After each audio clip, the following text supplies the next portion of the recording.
बॉलीवुड के शहंशाह अमिताभ बच्चन और रेखा, एक समय में ये दो ऐसे नाम हुआ करते थे जिनके चर्चे सबकी जुबां पर हुआ करते थे।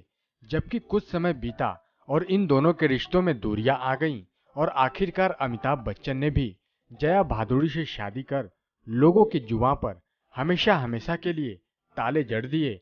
लेकिन क्या वाकई में ऐसा हुआ?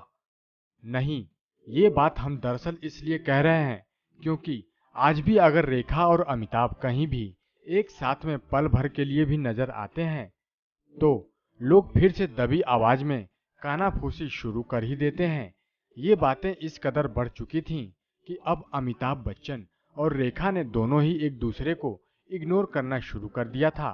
लेकिन हाल ही में कुछ ऐसा हुआ जिसे जानकर आप भी चौंक जाएंगे। दरअसल एक रिपोर्ट के मुताबिक अभी कुछ दिन पहले की बात है जब अभिषेक बच्चन और ऐश्वर्या राय बच्चन सब परिवार मुकेश अंबानी के घर पार्टी में पहुंचे थे। बताया जा रहा है उस पार्टी में रेखा भी आई थी और तभी ऐश्वर्या राय और रेखा का आमना सामना हुआ। लेकिन हर बार की तरह ही इन दोनों ने एक दूसरे को इग्नोर नहीं किया, बल्कि वो दोनों एक दूसरे से मिले और बधाई भी दी। बताया जा रहा है कि उस दौरान आराध्या भी ऐश्वर्या के साथ ही थीं और वो दोनों को मिलते जुलते देख रही थीं। लेकिन काफी देर दोनों को देखने के बाद आराध्या ने कुछ ऐसा किया जिसके बारे में जानकर आपको भी उस पर गर्व होगा।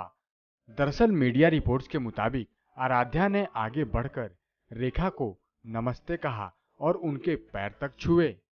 जवाब में रेखा भी मुस्कुराईं और उन्होंने भी आराध्या को आशीर्वाद दिया। हम आपको बता दें कि ये क्यूट नज़ारा पार्टी में जिसने भी देखा वो खुश हो गया।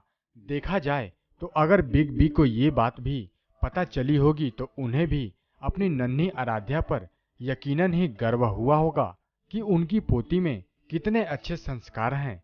वैसे खबरों के अनुसार तो ये भी बताया जा रहा है कि खुद ऐश्वर्या ने ही आराध्या को रेखा के पैर छूने के लिए कहा था। नेक्स्ट 9 न्यूज रूम से विनीत राय की रिपोर्ट।